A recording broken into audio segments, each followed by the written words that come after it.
ప్రేక్షకులందరికీ నమస్కారం. ఈరోజు మన స్టూడియోలో ప్రముఖ ఆధ్యాత్మికవేత్త, జ్యోతిష్య వాస్తు పండితులు శేషగిరిరావు గారు ఉన్నారు. ఏప్రిల్ మాసంలో మీనరాశి వారికి ఎలాంటి ఫలితాలు ఉండబోతున్నాయో గురుగారి మాటల్లోనే తెలుసుకుందాం. నమస్కారం గురుగారు. నమస్తే అండి. గురుగారు, ఏప్రిల్ మాసంలో మీనరాశి వారికి ఎలాంటి ఫలితాలు ఉండబోతున్నాయి గురుగారు? తప్పకుండా. అయితే మీనరాశి వాళ్ళు కూడా ఇప్పుడు మరి ఈ ఏళ్ళనాటి శనిలో రెండో ఫేజ్లోకి వచ్చారు వీళ్ళు.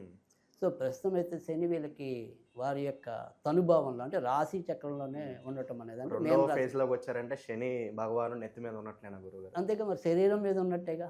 సో శరీరం మీద ఉన్నట్టే అంటే కనుక ఖచ్చితంగా ఇక్కడ నుంచి కొద్దిగా ఆరోగ్య సమస్యలు మధ్య మధ్యలో రావటం అనేది ఒకటి. తర్వాత చేపట్టిన పనుల్లో మందకోడితనం పెరగటం అనేది ఒకటి. తర్వాత ముఖ్యంగా ఏప్రిల్ నెలలో మీరు జాగ్రత్త పడాల్సింది ఏంటంటే, ఎప్పుడైనా సరే శని అక్కడ వీళ్ళకి ఈ మీనరాశి నుంచి 7వ రాశిని చూడటం అంటే కన్యారాశిని చూడటం అనేది ఉంటుంది. కనుక ఇక్కడి నుంచి ఏంటంటే భార్యాభర్తల్లో కూడా మధ్య మధ్యలో ఎవరికో ఒకరికి అనారోగ్యాలు అనేది ఎక్కువ ఉంటాయి. నెంబర్ 1. తర్వాత నెంబర్ 2 అనేది ఏంటంటే కనుక ఏదైనా సరే వృత్తి ఉద్యోగాల్లో ఏదైనా సరే ఒక కొత్త నిర్ణయం తీసుకోవటం కానీ, తర్వాత మనకు మనంగా కొన్నిసార్లు తీసుకునే ఉంటాయి. ఆ తీసుకునే సందర్భాల్లో 1కి 2 సార్లు ఆలోచించి తీసుకోవటం, లేదంటే వాటి వల్ల ఇబ్బందులు ఎదుర్కోవటం. సో కొంతవరకు మెచ్చదగిన విషయం ఏంటంటే, ఎలాంటి ఇబ్బంది ఉన్నా బట్ చివరి రోజుల్లో అయితే పరువు పోకుండానే బయటకు వస్తారు. అంతవరకు గ్యారంటీ ఉంది. సో అంతవరకు రిలాక్స్గా ఉండొచ్చు. కానీ చివరి నిమిషం దాకా అమ్మో ఇప్పుడు నేను ఇలాంటి దాంట్లో ఎక్కువ నిన్న పొరపాటున మెయిల్ ఒకడికి పంపించిపోయి ఒకడికి పంపించాను, ఈ తెల్లారేపటికి బాస్ ఏం చేస్తాడు అనేది ఉంటుంది.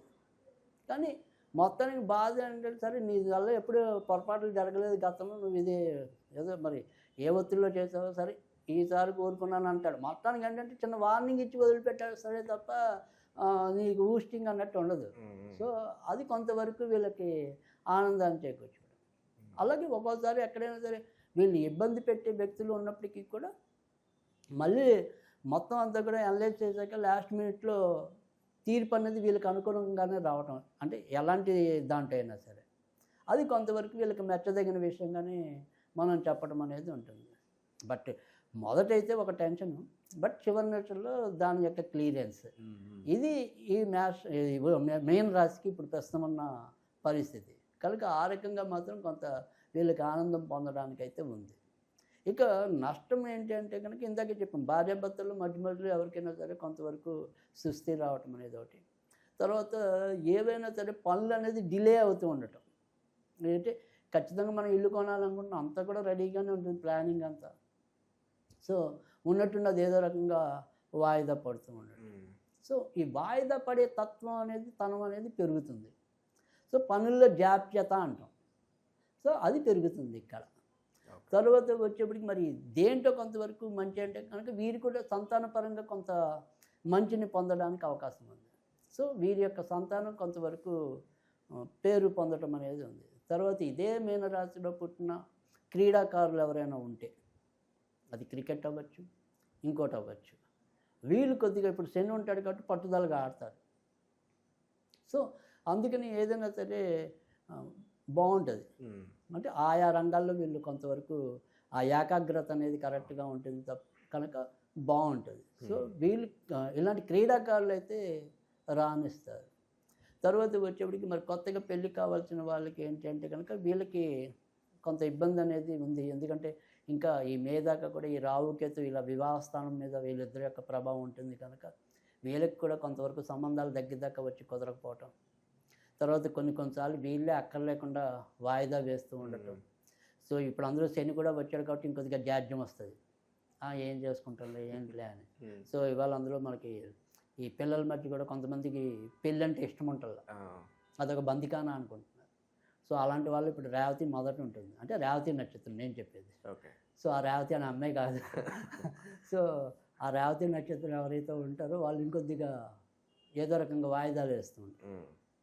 అంటే అలా ఈ వివాహం మీద కొంతవరకు విముఖత ప్రదర్శించటం అనేది కూడా ఈ మీనరాశికి ఉంది. తర్వాత రెండోది ఏంటంటే ఇదే మీనరాశి మీన లగ్నానికి కూడా, అంటే ఇందాక మనం చెప్పుకున్న భార్యాభర్తల మధ్య కూడా మధ్య మధ్యలో ఇలా అనారోగ్యం అనేది ఒకటైతే కొంతమందికి ఇలా కన్యా రాశికి అంతకుముందు మనం ఎలాగైతే చెప్పామో వీళ్ళకి ఇవి కూడా కొంతవరకు ఏదో రకమైన వియోగం. అంటే భర్త వేరే దేశంలో ఉండి భార్య చేయటం, లేదా వేరే వేరే ప్రాంతాల్లో ఉద్యోగాలు చేయటం ఇలాంటి పరిస్థితులు వీరికి కూడా ఇలాగే ఉన్నాయి కన్యరాశి లాగా.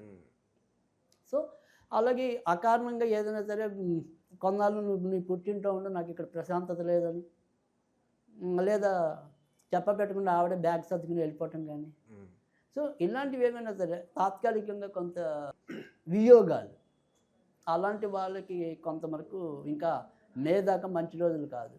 సో మే నుంచి ఈ దెబ్బతిన్న కాపురాల వాళ్ళు కానీ, ఇలా ఏదో రకంగా వియోగం అనుభవిస్తున్న వాళ్ళు కానీ ఒక్కటయ్యే మార్గం ఉంది. సో అది ఇంచుమించుగా మనకి మే మధ్య దాకా పడుతుంది. సో మే మధ్య దాకా కూడా వీళ్ళు కొద్దిగా భార్యాభర్తలు కొద్దిగా సంయమనం. సో ఏదైనా సరే పొరపాటాలు వచ్చినా మరీ పెద్దవి చేసుకోకుండా, అమ్మాయి నా ప్రస్తుతం నా పిల్లలు బాగుండలేదు, నేను అనవసరంగా దీన్ని పెద్దది చేసుకోకూడదు అనేది ఉండాలి. అలా చేసుకుంటే మనకి సమీప భవిష్యత్తు బాగుంది. ఇప్పుడు టెంపరీగా మీకు అలజడి ఉంది, కానీ ఖచ్చితంగా ముందు ముందు బాగుంది.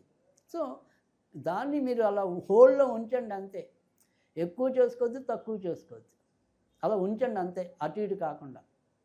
సో ఖచ్చితంగా ముందు ముందు మీకు ఇద్దరికి కూడా మంచి రోజులు రావటం అనేది ఉంటుంది. లేదు ఇప్పటికే మనకి ఏమంటాం, మనసు ప్రకారంగానే అనుకోకుండా ఉద్యోగ బాధ్యతలు రీత్యా దూరం ఉన్నాం అనుకోండి, అనుకోకుండా వీడి పదవీ కాలం అవుతుంది, నాయన నువ్వు విదేశాలకి నుంచి ఇక్కడికి వెళ్ళిపో, నీ పని నువ్వు అక్కడ చేసుకొని మనకి శుభవర్తమానాలు వస్తాయి. సో అలాంటివన్నీ కూడా మనకి ఇంచుమించుగా మరి మే మధ్య దాకా పడుతుంది. సో అప్పటిదాకా మాత్రం కొంతవరకు మేనేజ్ చేయండి. ఇక తర్వాత వచ్చేప్పటికి ఏంటంటే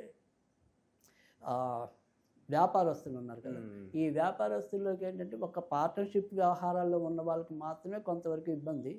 సో మిగతా వ్యాపారాలకి ఏమీ పెద్దగా చెప్పుకోదగిన ఇబ్బంది అయితే లేదు. అయితే ఏప్రిల్ 13 నుంచి మనకి సూర్యుడు 2వ ఇంట్లోకి వస్తాడు వీళ్ళకి.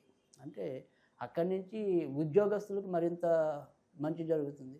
తర్వాత ప్రభుత్వ ఉద్యోగాల కోసం పరీక్షలు రాసే వాళ్ళు ఎవరైనా ఉంటే వాళ్ళకి మంచి జరుగుతుంది.